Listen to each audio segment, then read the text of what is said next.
Presta atenção, meus amigos e minhas amigas, parem tudo, porque a informação que nós temos para vocês é de extrema importância sobre a situação do Daniel Júnior, que teve mais um capítulo durante esta tarde, quando o empresário do jogador mostrou a sua insatisfação ao dar uma entrevista ao programa Os Donos da Bola, onde ele fala sobre o afastamento do Daniel Júnior, que durante esta quinta-feira esteve com o restante do elenco sub-20 do Cruzeiro. Eu até vi uma publicação do lateral esquerdo Kaique Bruno, onde o Daniel Júnior estava no restante do elenco. É uma conversa muito chata, porque quem é que sai perdendo com isso é o Daniel. Quem sai perdendo com isso é o próprio Cruzeiro. Daniel vai ser afastado, vai perder um pouco de vitrine no Cruzeiro, voltando para o sub-20, e o Cruzeiro perde um 12º jogador, um atleta que estava sendo muito importante no decorrer das partidas. Foi muito bem nos últimos jogos e tem crescido a cada rodada que se passa. Tenho certeza que o Paulo Pezzolano está sofrendo demais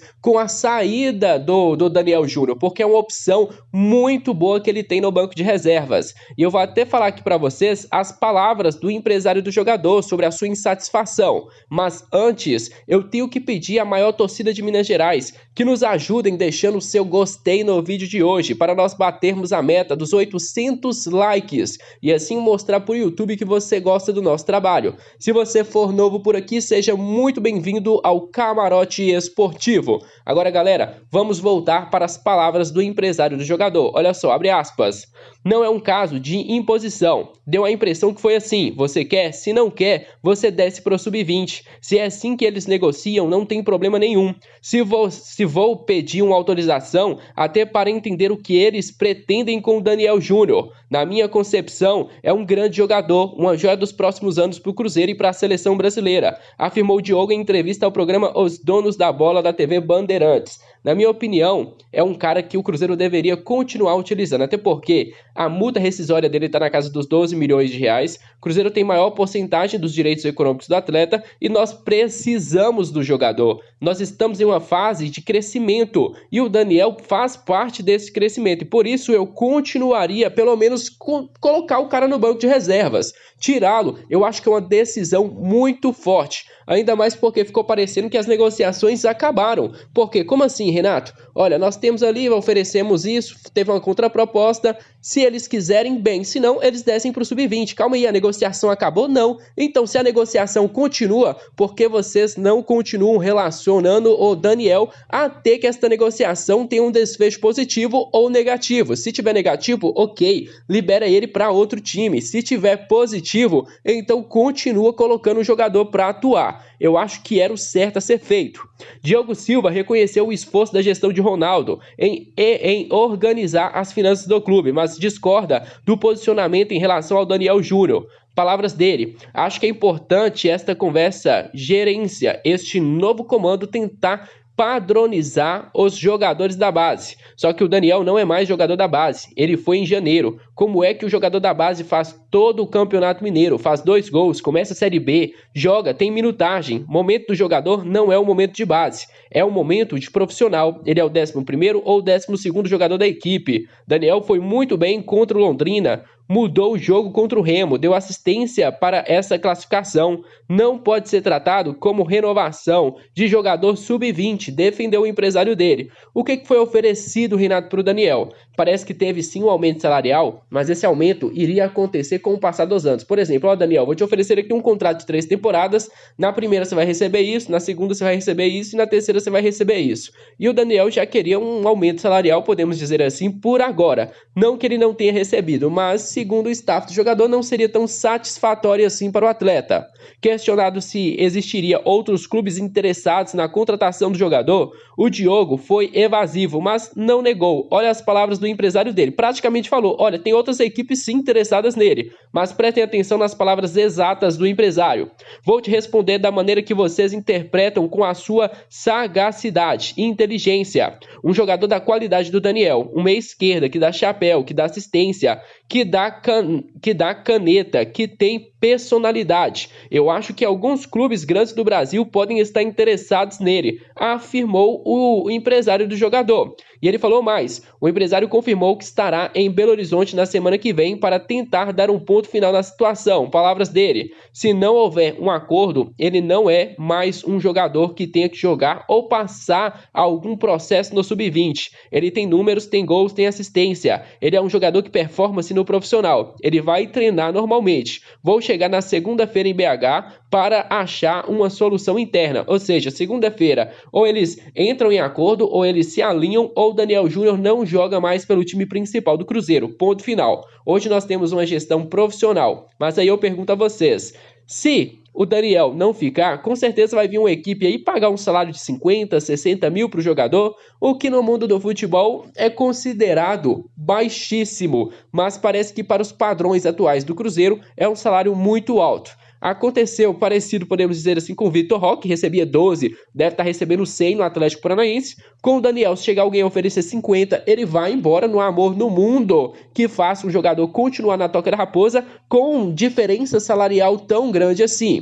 Vamos aguardar, esta novela ainda vai render alguns capítulos. Pergunto a vocês aí de casa, gostariam ou não da permanência do jogador? Qual lado que vocês acham que está certo, do Cruzeiro ou do atleta? Eu particularmente vou sempre defender o lado do Cruzeiro, mas um aumento salarial significativo realmente deve acontecer. No mínimo, o Daniel tem que receber uns 30 mil mensais por se tratar de um jogador tão promissor que tem um mercado tão valorizado. Presta atenção, meus amigos e minhas amigas. No início da semana, o pessoal do Globoesporte.com falou sobre o novo parceiro do Cruzeiro, o possível novo patrocinador, que tem a possibilidade de ser anunciado na sexta-feira, junto com o lançamento da nova camisa. Realmente há esta possibilidade de amanhã nós temos o anúncio também do novo patrocinador, mas não é 100% confirmado. Nesta quinta, o jornalista Samuel Venâncio foi mais a fundo e conseguiu o nome do possível novo patrocinador do Cruzeiro, que está em estágio final de negociação para fechar como mais novo patrocínio do Cruzeiro Esporte Clube. Nós estamos falando da Gerdau. Segundo Samuel Venâncio, eles não cravam que na sexta-feira ele vai ser anunciado, mas provavelmente vão ser os novos patrocinadores do Cruzeiro. Lembrando a vocês que isso vai ajudar demais o Cruzeiro, sabe aonde? No bolso.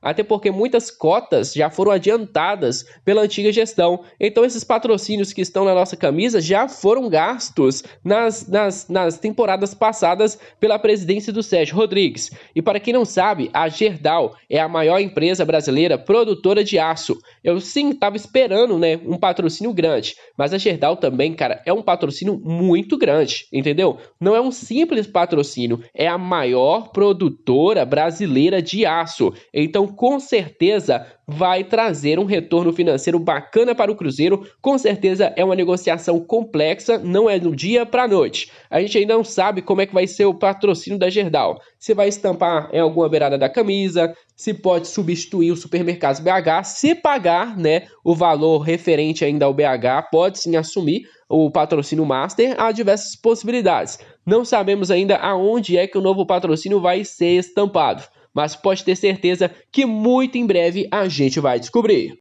O nosso treinador, Paulo Pezzolano, deve estar muito empolgado com o momento atual. Muito empolgado também com os 54 mil ingressos que já foram vendidos para a partida de domingo contra o Sampaio Corrêa. Nesta quinta-feira, o Globoesporte.com divulgou uma matéria com o nosso treinador, onde ele fez algumas revelações sobre algumas sondagens que ele tem recebido. Olha as palavras do Pezzolano. Sempre estão me ligando, me contactando, perguntando, mas como falo sempre, quero pensar no dia a dia, pensar que o Cruzeiro ganhe e pensar no próximo jogo. Essas foram as palavras do treinador. Pezzolano chegou no começo da temporada, escolhido por Ronaldo Fenômeno. Assinou o contrato até o final da temporada, com a possibilidade de renovar em caso de acesso à Série A. Ou seja, se ele subir o Cruzeiro, tem a possibilidade de renovação. O contrato do Pezzolano hoje é praticamente formal. É muito fácil tirar o Pezzolano se você tiver dinheiro no bolso. Toda a sua comissão técnica custa 200 mil mensais, um valor muito baixo comparado a outras equipes da primeira divisão. Se chegar um valor tipo assim de 500 mil para toda a comissão, dificilmente eles vão segurar o Paulo Pezzolano. E como ele tem um contrato de apenas uma temporada, aí, meus amigos, você pode ter certeza que este contrato é muito frágil, que este contrato é fácil de ser, podemos dizer assim, contornado. Cruzeiro estava errado? Não, não estava errado. Nós não sabíamos como o Paulo Pezzolano iria reagir ao projeto do Ronaldo. Foi uma aposta que poderia dar errado, poderia dar certo. Deu certo, graças a Deus. E por isso o contrato de 1 ano é mais seguro para o Cruzeiro, principalmente em caso do Pezzolano não dar-se certo. Agora, olha só, o treinador fez um bom trabalho até aqui e ele falou mais. Paulo Pezzolano não pensa só em dinheiro. Para ir embora, tem que vir muito mais do que dinheiro. Quem é que falou isso? O próprio treinador. Ele pontuou mais. Hoje estou contente no Cruzeiro, com o alinhamento de trabalho, com o pensamento da direção. Isso faz as coisas ficarem mais fáceis para o treinador. Estou contente, mas nunca sabemos. Futebol é hoje. Amanhã não sabemos o que vai acontecer. Com certeza, palavras sábias do nosso treinador. Ele falou mais, abre aspas. Hoje penso no dia a dia, penso no próximo jogo. Não penso nisso, como falei, penso no Cruzeiro. Mas eu gosto de ser sincero. Falar que eu não vou sair do Cruzeiro e de repente em 1 mês você está fora. Penso no dia a dia, tenho que seguir melhorando. Também tenho a minha família, tenho 3 filhos, não posso falhar com eles, com o futuro deles, disse o nosso comandante. Ou seja, ele mesmo fala, galera, tem muita sondagem. Ele não pode cravar que vai ficar no Cruzeiro, até porque o contrato dele é frágil. Se vier um valor absurdo, ele não vai segurar. Mesmo que dinheiro não seja sua prioridade, tem hora que não tem como. Não tem. O cara do ramo do profissional, do futebol, com dinheiro muito, não tem como segurar. E ele falou mais. Como uruguaio, treinar a seleção uruguaia é um sonho. Sei que tenho tempo para isso. Hoje a seleção tem um grande treinador e tomara que fique muito tempo, que é o Diego Alonso. E gostaria de fazer uma carreira na Europa, mas não passar pela Europa, e sim triunfar na Europa. Não me recordo de um uruguaio triunfando na Europa. Seria muito lindo, muito importante, porque não tivemos treinadores uruguaios que triunfaram na Europa. Sabemos que é difícil, mas com trabalho é possível. Nós vimos o potencial do Paulo Pezzolano. Ele tem sim capacidade para que estes seus sonhos sejam realizados. Mas uma coisa de cada vez. Foco agora só no Cruzeiro. Nós vivemos a ameaça de perdê-lo a cada dia que se passa. Hoje é um dia, mês que vem, talvez ele não esteja mais aqui conosco, mas por enquanto, vamos aproveitar a permanência do nosso treinador.